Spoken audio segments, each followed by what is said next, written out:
Hello student, अभी तक हम लोगों ने क्वेश्चन नंबर 6 को देखा था। अब देखते हैं क्वेश्चन नंबर 7 को। कॉट थीटा दिया हुआ है।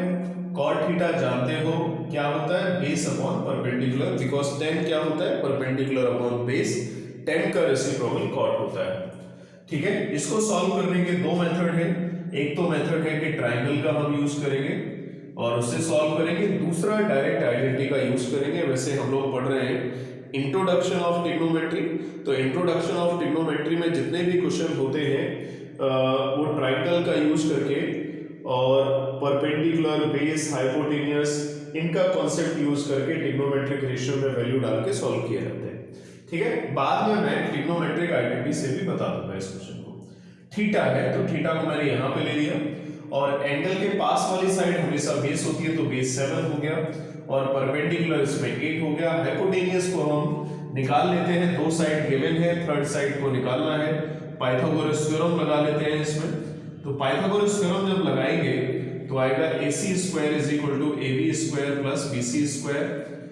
सो AB 7 स्क्वायर है और BC 8 स्क्वायर है। Then AC square is equal to 7 का मतलब 49 हो गया और 8 का स्क्वायर मतलब 64 हो गया।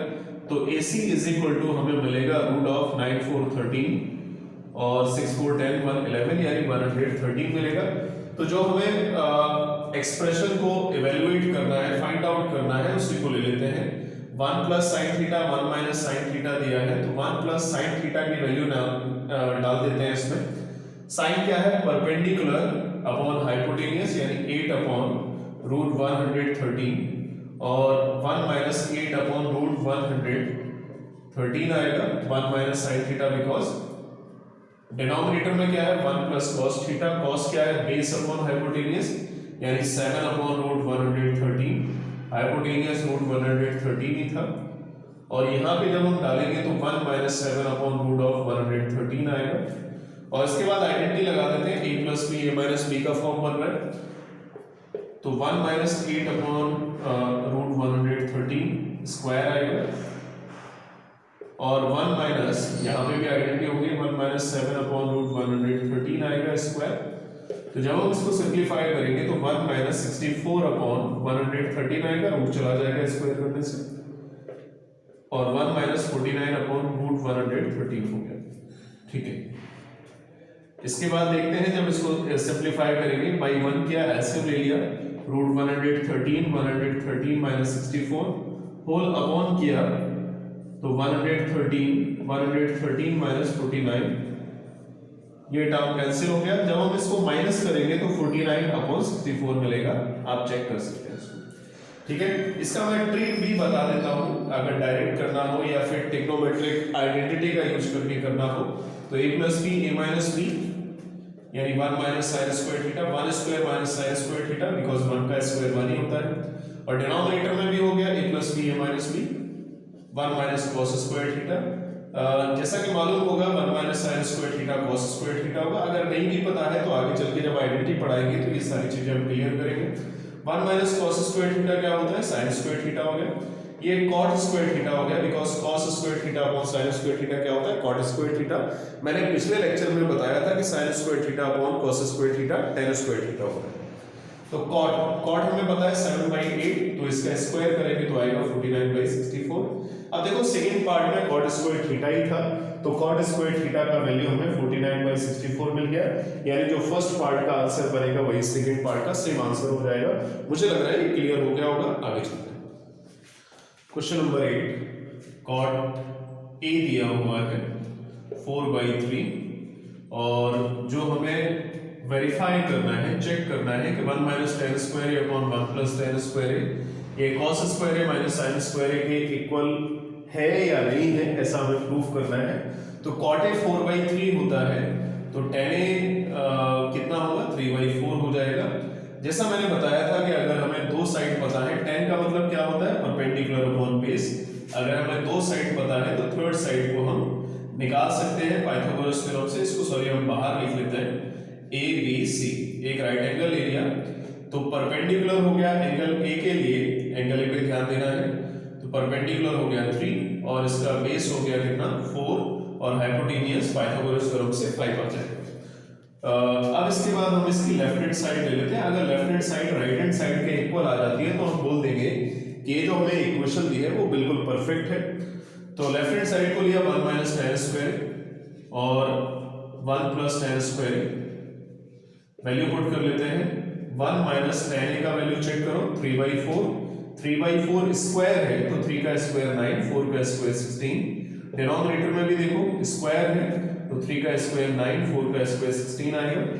ये बाई फ्रैक्शन में बाई 1 किया और एलसीएम ले लिया 16 आएगा और 16 माइनस 9 होल अपॉन इसका करेंगे तो 16 प्लस 9 अपॉन 16 हो गया। 16 से 16 चला गया, 16 और 9 का जो डिफरेंस होता है वो 7 होता है और 16 और 9 का ऐड करेंगे तो 25, 7 अपॉन 25 हो गया। ये तो मेरा लेफ्ट हैंड साइड हो गया। अब हम इसका राइट हैंड साइड और चेक कर लेते हैं। अगर लेफ्ट राइट के इक्वल हो गया तो प्रूफ हो गया इसका मतलब। तो cos स्क्वायर है माइनस sin स्क्वायर है, ठीक है। cos स्क्वायर है यानी cos से अच्छे से पता होगा cos क्या होता है, बेस अपॉन हाइपोटेनियस होता है।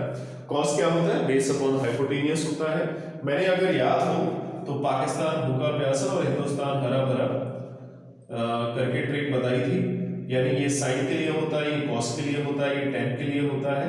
ये साइन, ये cos और ये tan और ये cosec, ये sec और ये cot। यानी साइन का रेसिप्रोकल cosec, cos का sec, tan का cot।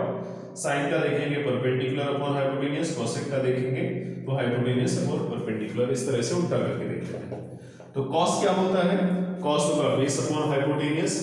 अब देखो एंगल ए के लिए बेस मेरा है 4 और हाइपोटेनियस इसमें हो गया 5, स्क्वायर है चलो इसमें स्क्वायर कर लेते हैं हम। और साइन देखो, साइन है परपेंडिकुलर अपॉन हाइपोटेनियस यानी 3 अपॉन 5 होगा, एंगल के सामने वाला परपेंडिकुलर होता है। तो यहां से आएगा 16 अपॉन 25 माइनस 9 अपॉन 25, सॉल्व करेंगे 7 अपॉन 25 आ जाएगा। देखो लेफ्ट हैंड साइड से भी आ रहा था 7 अपॉन 25, राइट से भी आ रहा था 7 अपॉन 25 और पूछा है कि ये दोनों इक्वल होंगे या नहीं, तो मेरे हिसाब से ये बिल्कुल इक्वल होंगे और left hand side is equal to right hand side हो गया। चलो अगले क्वेश्चन पे चलते हैं। क्वेश्चन नंबर 9 को देखते हैं। अब देखो इसमें जो गिवन है उसको सबसे पहले समझते हैं। tan का मतलब क्या होता है, परपेंडिकुलर अपॉन बेस। जैसा मैंने बताया था अगर दो साइड पता हो तो थर्ड साइड के लिए हम इसमें पाइथागोरस थ्योरम लगा के थर्ड साइड को निकाल लेते हैं और थर्ड साइड यानी तीनों साइड मिल जाएंगी। तीनों साइड मिलने के बाद हम किसी भी ट्रिग्नोमेट्रिक जो फंक्शन होगा, रेशियो होगा, उसकी वैल्यू निकाल देंगे। तो ABC लिखा मैंने इसको और एंगल A था परपेंडिकुलर, एंगल के सामने वाली साइड होती है और बेस √3 हो गया। अगर सॉल्व करेंगे आप तो इसको चेक करेंगे वैल्यू 2 आ जाएगी। अदरवाइज 1 मिनट का है, मैं चेक करके दिखा देता हूं। √3 square 1 square so AC square is equal to 3 plus 1 then AC is equal to √4 और √4 जानते हो 2 आएगा। इसके बाद अब किसी की भी वैल्यू निकाल सकते हो। साइन A को देखो क्या होता है, परपेंडिकुलर अपॉन हाइपोटेनियस, एंगल के सामने वाला परपेंडिकुलर। ये बात मैं बार बार रिपीट कर रहा हूं जिससे कम से कम बार बार देखोगे तो दिमाग में बैठ जाएगा। cos C क्या होता है, cos C होता है बेस अपॉन हाइपोटेनियस, एंगल पे ध्यान देना है C है तो एंगल C के लिए बेस एंगल के पास वाली साइड होता है और हाइपोटेनियस बाई 2 हो गया। अब इसके बाद cos देखते हैं, cos A एंगल A के लिए दिया है तो बेस अपॉन हाइपोटेनियस यानी √3/2। sin C चेक कर लेते हैं, sin C perpendicular upon hypotenuse, सामने वाला परपेंडिकुलर होता है, इसको थोड़ा इधर लिख लेते हैं √3 और हाइपोटेनियस कितना है 2। देन 1 and 1 प्रोडक्ट आएगा 1, 2 2 जा 4, √3 पेयर में वैल्यू आ गई तो रूट चला जाएगा, 2 × 2 4 होगा और बेस सॉरी डिनोमिनेटर अगर सेम है तो न्यूमरेटर को ऐड कर देंगे, then we get the value of 1। Similarly इसी क्वेश्चन को करेंगे। देखो क्वेश्चन तो एक ही है, उसके पार्ट अलग हो गए हैं तो परपेंडिकुलर बाय बेस हाइपोटेनियस सब एक ही होगा। तो cos A देखो, cos A के लिए क्या आएगा, cos A में आएगा बेस और हाइपोटेनियस यानी √3/2 और वैसे इसको चेक करेंगे। cos C क्या होता है, cos C होता है इसमें बेस अपॉन हाइपोटेनियस यानी 1/2 आएगा। sin A को चेक कर लेते हैं, sin A क्या होगा, परपेंडिकुलर यानी perpendicular upon hypotenuse 1/2। sin C check कर लिया, sin C क्या होता है, परपेंडिकुलर अपॉन हाइपोटेनियस √3/2। सो मुझे लग रहा है ये दोनों की सेम वैल्यू आ रही है, ये दोनों कट जाएंगे और इसका आंसर 0 आ जाएगा। अब चलते हैं आगे क्वेश्चन नंबर 10 को देखते हैं। राइट एंगल बोला है क्यू पे, तो सबसे पहले हम राइट एंगल इसमें क्यू पे बना लेते हैं। तो Q पे ये राइट एंगल हो गया PQR। और इसके बाद एक साइड भी दिया है, PQ दिया है 5 इसमें, तो PQ को 5 ले लिया। और PR और QR का सम दिया है, तो PR और QR का सम 25 दिया है। तो ऐसा करते हैं कि एक को x ले लेते हैं, एक को 25 माइनस x लेंगे, यानी PR x ले लिया और जो QR था उसे 25 माइनस x ले लिया। इन दोनों को जब हम ऐड करेंगे, इन दोनों साइड को ऐड करेंगे तो हमें 25 मिलना चाहिए। देखो 25 भी आया है ना, तो ऐसे हम मान सकते हैं। अब इसके बाद हम x की वैल्यू निकाल लेते हैं, क्योंकि अगर हमें तीनों साइड मिल जाती है तो किसी भी ट्रिग्नोमेट्रिक रेशियो को निकाला जा सकता है। तो इसके बाद ट्राइंगल ले लिया, ट्राइंगल PQR को, और PQR में पाइथागोरस थ्योरम लगा दिया। Hypotenuse square is equal to sum of remaining two side square. So x square is equal to 25 आएगा, है ना। 25 का स्क्वायर सब जानते हो 625 आता है, और x का स्क्वायर x स्क्वायर हो गया, और 50x आएगा यहाँ से 2ab 2 into 25 into x square से x स्क्वायर कैंसिल हो गया। 0 इज इक्वल टू 25 और 625 650 होता है minus 50x। So 50x is equal to 650, 0 से कैंसिल होगा। 5 से इसको हम कट कर देते हैं तो x इज इक्वल टू 13 मिलेगा। इसका मतलब ये जो x होगा वो 13 होगा, और 25 माइनस x कितना हो जाएगा मेरा, 25 माइनस 13 यानी 12 आ जाएगा। तो इस तरह से हम सारी वैल्यू को निकाल सकते हैं। अब क्वेश्चन में भी पूछा है कि sin p निकालो, cos p निकालो और tan p निकालो। चलो हम लोग निकाल लेते हैं इसको। तो sin p क्या होता है, sin p जानते हो परपेंडिकुलर अपॉन हाइपोटेन्यूस होता है। p ये एंगल है, परपेंडिकुलर अपॉन हाइपोटेन्यूस, एंगल के सामने वाली साइड परपेंडिकुलर, 90 का ऑपोजिट हाइपोटेन्यूस। cos p क्या होता है, बेस अपॉन हाइपोटेन्यूस, एंगल के पास वाली साइड बेस, और 90 का ऑपोजिट हाइपोटेन्यूस। tan अगर चाहो तो sin और cos के रेशियो से निकाल सकते हो, 13 कटेगा 12/5 आ जाएगा। अदरवाइज यहां से भी निकाल सकते हो, परपेंडिकुलर अपॉन बेस 12/5। मुझे लग रहा है ये क्वेश्चन समझ में आ गया। क्वेश्चन नंबर 11 को देखते हैं। पूछा है कि ये जो स्टेटमेंट दिए हैं ये ट्रू है या फॉल्स है। फर्स्ट है the value of tan a is always less than 1। ऐसा नहीं होता है। ट्रिग्नोमेट्री अगर ध्यान दिया हो तो tan 45 की वैल्यू 1 होती है, वहीं tan 60 पे जाओगे तो वैल्यू √3 हो जाती है, tan 90 पे इन्फिनिटी हो जाती है, तो वैल्यू 1 से बड़ी हो सकती है। तो the value of tan is always less than, ये बात गलत है। दूसरा पूछा है sec a 12/5 for some value of angle A, possible है ना। क्यों पॉसिबल है, क्योंकि sec 45 पे अगर जाते हो तो √2/1 होता है, यानी 1.4 समथिंग आता है। तो 12/5 को अगर हम सॉल्व करेंगे तो कितना हमें मिलेगा, लगभग 2.4 मिलेगा। 2.4 का मतलब हो गया। और थोड़ा आगे चलते हैं, tan 60 पे हम चले जाते हैं, तो tan 60 की वैल्यू को चेक करेंगे तो tan 60 का वैल्यू आएगा 2/√3, और 0 इधर आता है, तो 0 का अगर हम रेसिप्रोकल करेंगे sec 0 का, तो cos 0 का वैल्यू कितना होता है 1, तो sec 0 का वैल्यू भी कितना हो जाएगा 1।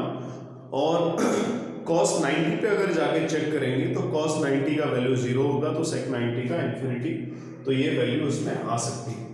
cos a is the abbreviation used for the cosecant of angle ए, ये पॉसिबल नहीं है। ये एब्रिविएशन का मतलब चेंज होता है, तो cos का चेंज इसमें नहीं जाएगा cosecant में। cot a is the product of cot and a, बिल्कुल गलत है। ये एंगल है और ये फंक्शन है, दोनों का प्रोडक्ट कभी cot a के इक्वल नहीं होगा। लास्ट बोला है sin theta is equal to 4/3, ये भी पॉसिबल नहीं, क्योंकि sin की वैल्यू 1 से ज्यादा कभी होती नहीं है। तो मुझे लग रहा है ये ऑप्शन जो मैंने किए हैं समझ में आ गए होंगे। वैसे ये इंपॉर्टेंट नहीं है, 1 से 10 तक के सारे क्वेश्चन ज्यादा इंपॉर्टेंट है। अब हम मिलते हैं इसकी आगे वाली एक्सरसाइज में, यानी 8.2 के साथ। Okay, thank you.